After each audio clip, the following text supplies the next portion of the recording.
হাদি, তুই কোথায় চলে গেলি রে বাবা? তুই ফিরে আয় বাবা।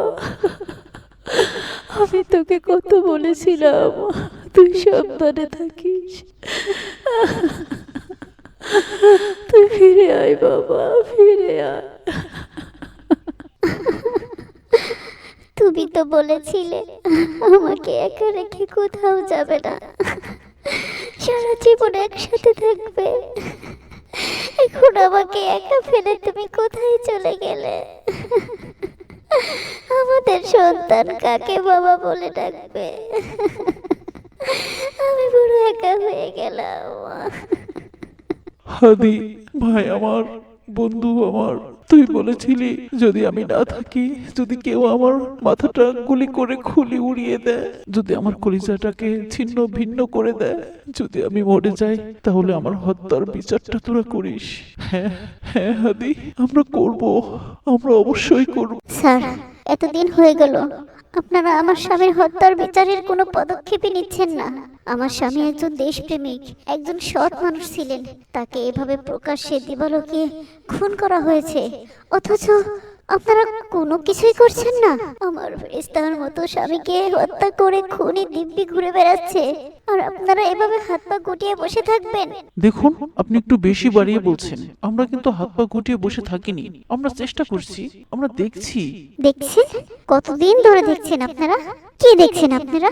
কিভাবে হাদিকে হারিয়ে হাদির পরিবার নিঃশেষ হয়ে যাচ্ছে সেটা দেখছেন? কিভাবে আমি তার স্ত্রী হয়ে ঘর থেকে রাস্তায় নেমে এসেছি সেটা দেখছেন? কিভাবে হাদির বৃদ্ধ বাবা মা কেঁদে কেঁদে চোখ অন্ধ করে ফেলছে সেটা দেখছেন? দয়া করুন স্যার, দয়া করে আমার স্বামীর হত্যাকারীকে ধরুন, তাকে প্রকাশ্যে ফাঁসি দিন। আমার স্বামী ইনসাফের দেশ চেয়েছিল, আমার স্বামী ইনসাফ চেয়েছিল। আপনারা আমার স্বামীর হত্যাকারীকে ধরুন, আমার স্বামীর হত্যার বিচার করুন। দেখুন, আপনি এখানে কান্নাকাটি বন্ধ করুন। এটা অফিস, আপনার বাসা নয়। আর আবেগের টানে আপনি অনেক কিছুই বলতে পারেন, কিন্তু আমরা আপনার আবেগ নিয়ে বসে থাকিনি, আমরা আমাদের চেষ্টা করছি। আপনি এখন আসতে পারেন। এটা উসমান হাদির স্ত্রী না? তাই তো মনে হচ্ছে। এই যে হাদির স্ত্রী, শোনো একটা কথা বলি। তুমি মেয়ে মানুষ হয়ে যে রোজ রোজ অফিসে যাওয়া আসা করো না, এটা দেখতে খুব খারাপ দেখা। তাছাড়া তোমার স্বামী এমন কে ছিল শুনি, যার জন্য তোমরা তো বিচার বিচার করে অস্থির হয়ে যাচ্ছ? আমি ঠিক বুঝতে পারছি না আপনি কি বলতে চাচ্ছেন। আমার স্বামী কে ছিল? আমার স্বামী একজন মানুষ ছিল, একজন সৎ মানুষ ছিল, একজন দেশপ্রেমিক ছিল। তাকে বিনা অপরাধে খুন করা হয়েছে। যতদিন না আমার স্বামীর খুনের বিচার হচ্ছে, আমি স্থির হব না। আমি আমার স্বামীর খুনের হত্যার বিচার করেই ছাড়বো। ও হুম, বুঝতে পেরেছি, দেশপ্রেমিক ছিল। আসলে আমি বলছিলাম এসব নাটক ফাটক করে কোনো লাভ হবে না, তার চেয়ে ঘরের বউ ঘরে থাকাই ভালো। না, এসব লোকদের সাথে আমার অতিরিক্ত কথা বলা একদমই ঠিক হবে না। এরা কখনোই আমার স্বামীর হত্যার বিচার চাইবে না, কখনোই না।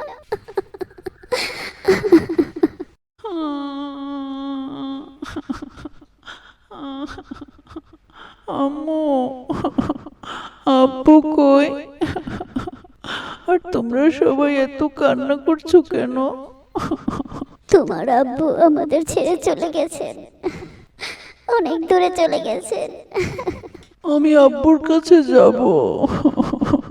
আমাকে আব্বুর কাছে নিয়ে যাও আম্মু।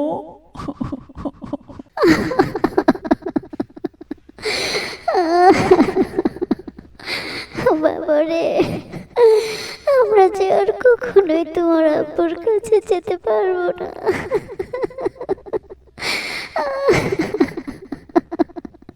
তুমি এখনো কাঁদছো হাদির মা?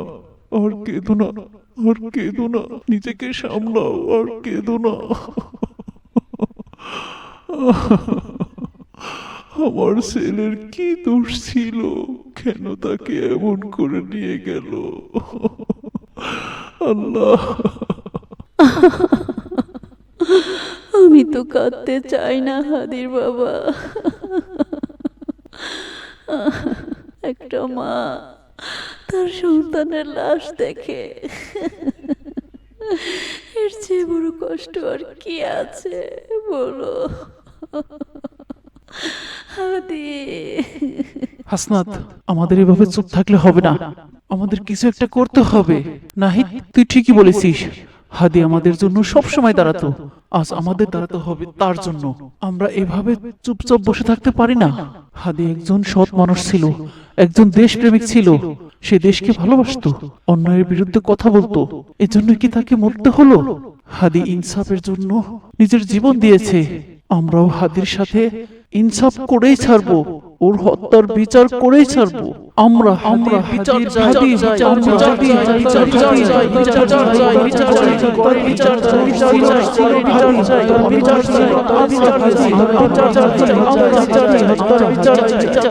বিচার চাই, বিচার চাই। স্যার, আমরা আর কতদিন ঘুরবো? আর কতদিন ঘুরাবেন এভাবে আমাদের? আপনারা কেন আমার স্বামীর হত্যাকারীকে ধরছেন না? দেখুন, আমরা তদন্ত করছি। হাদির খুনি কোথায় গিয়ে পালিয়েছে আমরা সেটা জানার সর্বোচ্চ তদন্ত করছি। আপনারা তো শুধু তদন্ত করেই চলেছেন। এতদিন হয়ে গেল, এখনো কিছুই করতে পারলেন না? আপনাদের কি এতটুকু বিবেকে লাগে না? আমার সম্মান, আমার জীবন সব শেষ হয়ে যাচ্ছে, এতে কি আপনাদের কিছুই যায় আসে না? আমি ঘরে স্থির থাকতে পারছি না, আমার সন্তানের দিকে তাকাতে পারছি না। আমি সবকিছু ছেড়ে রাস্তায় নেমেছি আমার স্বামীর খুনের বিচারের জন্য। আপনাদের কাছে কি এসব কিছু একেবারে তুচ্ছ? কোনো মূল্য নেই? আমার স্বামী প্রকাশ্যে সবার কাছে চেয়ে গেছে, যদি আমাকে খুন করা হয় তাহলে অন্তত আমার খুনের বিচারটা যেন হয়। আর আপনারা শুধু তদন্ত করে চলেছেন। এভাবে তদন্ত আর কতদিন বলুন স্যার, কতদিন? দেখুন, আপনি শুধু শুধু চেঁচিয়ে অফিস গরম করে ফেলছেন। আপনি এখন আসতে পারেন, আমি ফিল্ডে যাব। ভাবি, আমি প্রায়ই দেখি আপনি এই অফিসে আসেন আবার কেঁদে কেঁদে ফিরে যান। আসলে বলছিলাম, এভাবে ঘুরে বেড়ালে আপনারই ক্ষতি হবে। তার চেয়ে যা হবার তা হয়ে গেছে। হাদি ভাইয়ের হায়াত নেই, তাই সে মরে গেছে। আমার মনে হয় আপনার চুপচাপ থাকাটাই ভালো।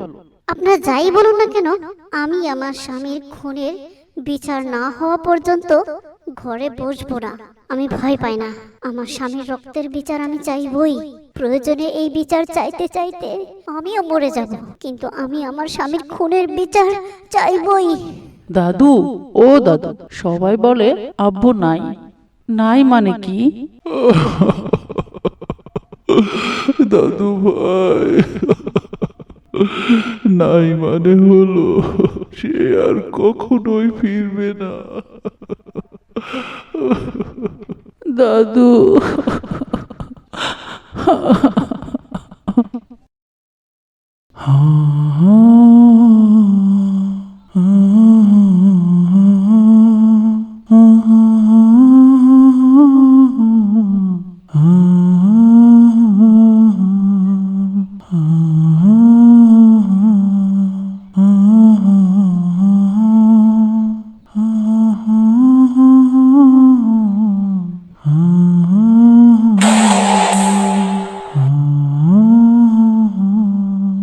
একজন দেশপ্রেমিক হারিয়ে গেলে শুধু একটি জীবন নয়, ভেঙে পড়ে একটি পরিবার।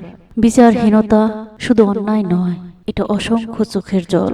আমরা কি করে ভুলে যেতে পারি ওসমান হাদি ভাইয়ের শেষ কথা, আমার বিচারটা করিস, আমার বিচারটা করিস। আজও প্রতিধ্বনি হয়ে বাজে, হে আল্লাহ, তুমি হাদি ভাইয়ের খুনির বিচার এই জমিনে করিয়ে নিও।